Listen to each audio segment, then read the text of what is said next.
Ang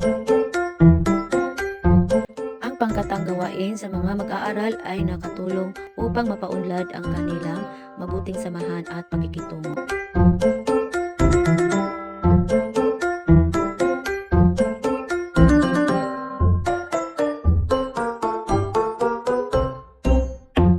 Ang pag-uulat ng bawat pinuno ng pangkat ay nakakatulong upang magkaroon ng tiwala sa sarili. Ngayong hapon ako si Samuel Pamisi Lagria, ang pulong kahayag.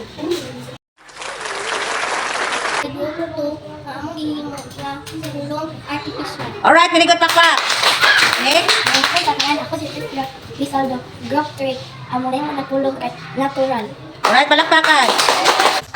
Nahimo ka mga pulong. Ang growth, pangkat, Bonifacio ay? Kahayag. Yeah, basahin ninyo.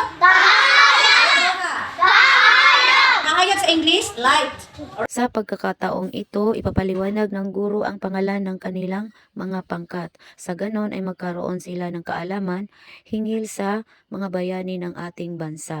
So nagkaroon ng integration sa araling panlipunan. Natural light, ang naghimo ang ilog.